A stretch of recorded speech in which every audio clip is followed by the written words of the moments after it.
The Untold Adventures of Biao. Season 1. Episode 29. Biao followed Mr. Gong for many years, so things like this were no longer strange to him. Biao knew that even Fei said no, but for sure he was terrified, so Biao continued to reassure him. I cast a spell already. So even if we meet them like this, they couldn't do anything to us. Don't worry. They can't come out here. Then Biao ignored Fei and turned to talk to those ghosts. Have you ever heard of Master Biao, the heir of the famous Mr. Gong in Daping village? Tell me, why do you two hide here and harm people? After the two ghosts heard Biao's question, they showed fear but did not answer. The female ghost was scared and hid behind the male ghost. The male ghost hugged and reassured her. Xiao Jing, don't be afraid, I'm here. Who are you to come here to disturb us? See how I'll handle you guys. While saying that, the male ghost clenched his fist, ferociously showed up to protect his woman. According to the way this female ghost called him, his name was Khan. The ferocious male ghost Khan was about to fly out, but he was stopped by Biao's charms, causing both the cage and the cloth to vibrate and make a clanking sound. Not only the male ghost could not be able to come out, but he also damaged his soul. The female ghost was worried by seeing that. Although Biao and Fei were there, the two demons did not hesitate to show their intimacy. They also swore that they would not be afraid of hardships as long as it was for the one they love. Unable to bear the intimacy anymore, Biao spoke up. Can you two be polite? You still haven't answered my question yet. Why do you harm people? If you still don't answer, I will drop the spell on the demon cage. You understood what would happen. Don't say that I didn't warn you at first. Knowing that the situation was a disadvantage, Xiao Jing persuaded Khan to tell the truth. Then Khan told them the story. We loved each other before the war happened. According to Khan, it was long ago when they were young. Their families were well off. Both of them were well educated and were a couple that grew up together from a young age. However, happiness didn't last long. Although the two families were both well off, they forbid the two to be together. The two wanted to live independently by going to school far away. But they had no life experience, so they didn't know how to make a living. Being forbid by the families, but they were so falling in love. Their love at that time could overcome everything.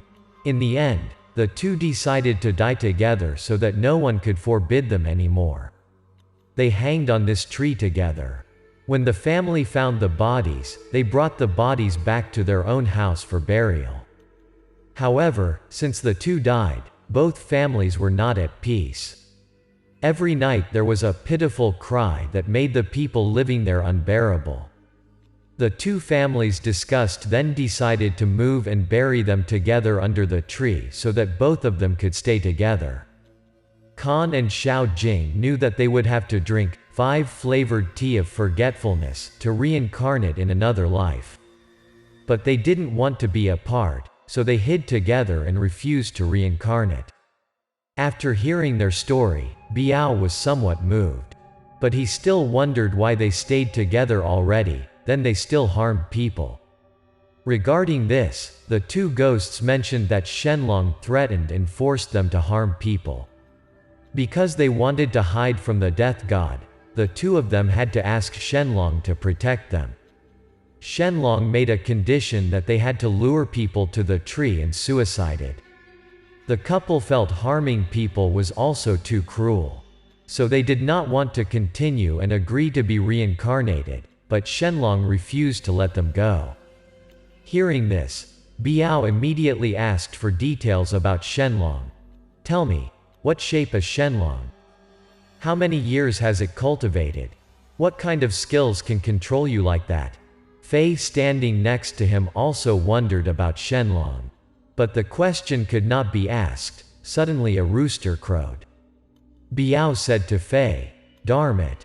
Not good at all.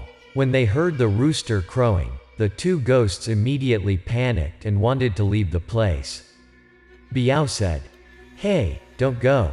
You haven't answered my questions yet." No matter what Biao said, the two demons couldn't disobey the god. It was morning, so they had to go back underground, leave only the white cloth hanging on the frame. Biao laments, "Is it necessary to be punctual after becoming a ghost?" Fei saw Biao's serious appearance, thinking that he needed Shenlong's information to deal with it, so he asked, "Is information about Shenlong so important?" Who would have thought that Biao's answer made Fei's face darken? "I haven't found any clues where they buried the treasures yet." Fei heard that these two ghosts were forced by Shenlong to harm people and that those two ghosts didn't want to do it either. He felt so sorry for them. Fei asked Biao whether to let them go. But Biao disagreed. Even if to protect themselves that they did things that harm others, they couldn't be said to be innocent. If everyone had the same reasons, the world would be messed up, so it was unforgivable. He decided to expose their souls. After hearing the rooster crowing, it was already morning. Biao told Fei to prepare things. Fei followed Biao's instructions to dig up the graves of the two demons with a shovel. Thinking back on what had just happened, Fei couldn't help praising Biao's talent. Biao saw that Fei had finished digging the grave, then stepped closer to look into the pit, clapping his hands to praise Fei. Underneath the hole, there were two rotting corpses. Only bones and clothes were left. It could be guessed that these two bodies were buried decades ago. Fortunately, this was a remote wilderness where no one came. Otherwise, people who saw Biao and Fei digging up graves and drying them in the sun like this, they would think Biao and Fei were crazy. Suddenly, there was black aura rose from the white bones. Fei had a new perspective on Biao. He said, "Then they can't harm people anymore, is it right?" "Yes. Let it dry just a little more and their souls will completely disappear. There is nothing left to harm people." Fei wondered about Shenlong. He really didn't know what it was. Biao explained that although he did not see it before, his father used to tell about it. Shenlong was a snake, but not an ordinary snake. At least it cultivated for over 300 years. It had scales on its back, horns on its head, and looked quite like a dragon, so people would call it Shenlong. Moreover, Shenlong's whole body was precious. Just one horn was a few 100,000. Biao actually didn't know too much about Shenlong. He also only heard that Shenlong's horn was even more valuable than ivory and rhino horn. As soon as Fei heard the value, his eyes lit up, wanting to find Shenlong.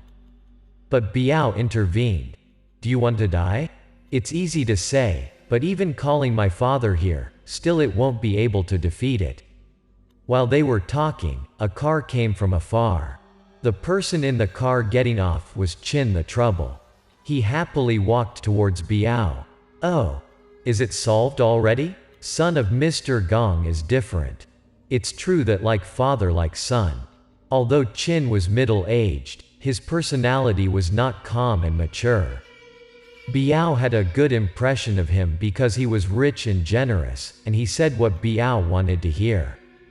Chin the Trouble told Fei and Biao, "Just leave the bones there.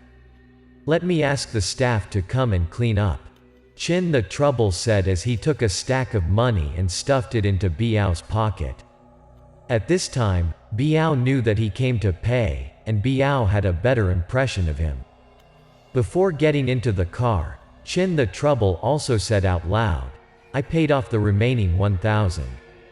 If there is any issue in the future, I will continue to find you." Waiting for him to leave, Biao mumbled, paying just a little money but still saying too much, even pretending to be generous. "Did you regret giving the money?" When Biao turned to look, Fei was furious. Instantly he understood that Chin the Trouble purposely said it out loud for Fei to hear. Fei angrily jumped up. locked Biao and asked for more money. Fei asked for an extra 200, but Biao offered only 100 more. Fei threatened that if he didn't pay more, he wouldn't go with him next time. Biao still tried to negotiate to pay Fei 150 more.